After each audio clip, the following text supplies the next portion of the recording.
Ooh yeah, psychopathe, mariage forcé, wala précoce, Addis Ababa, les parents injustes, allez marier ensemble, penser au risque, adolescente, boulot d'un pis, concentré à venir d'un nid d'office. Koyanta hande, edem poti umana de mariage forcé, wala précoce, na tolle jangde, itatadum sababa ite roke, ruto wa de force.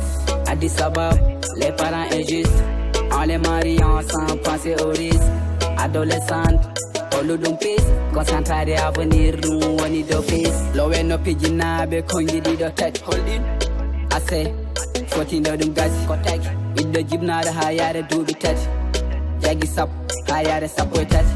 Dokira mo chuka te anda kodum tagi. Njaga punta, te anda kodum fadi. Mbona abunir, janga wonta kedi zero. Bone na arena diri te goro seso hebo. Red no juf na tiri na wawi saho hedo. Tatay ka force, na wawi jibi na wedo. Adat odon sabab ko gede dide mijam. Swako poso tedi.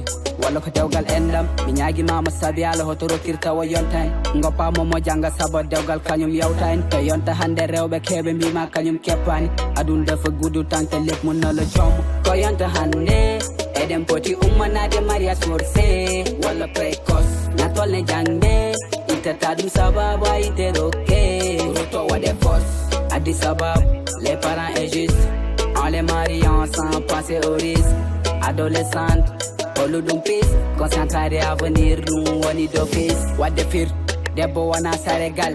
Adi wonde konene ruti woni jom suur épicerie. Ngoppe debbo fotan boyde jang. Odon ɓeydo mo caɗele potsuɗon yo muur. Odon saha odon pousse mi jahi conséquence. Wonki hubba ɓernde mum salade ko désobéissance. Saɗo rokku mi yiɗi saabu janggo waɗɗo essence. Sino ma won mo tampini saabu dewgol wona menace. Dafa degga ndigal sa waxde musul gude. So yonti hay mariage décision kañum jeeyi. Sabo giley cuka ko mbinda o wi ey. Give he a chance to be happy someday. Koko yonti valeur debbo ande. Ko ɗum foti wonde ngoja hande. Ñaagim yo Allah dande. Yo Allah dande. Ko yonta hande. Eden poti ummanade mariage forcé wala précoce na tolle jangde itata dum sababu ite roke ruto wa de force Addis Ababa les parents injustes on les marie ensemble penser au risque adolescente olu dum pis concentré à venir d'un woni d'office. Yeah.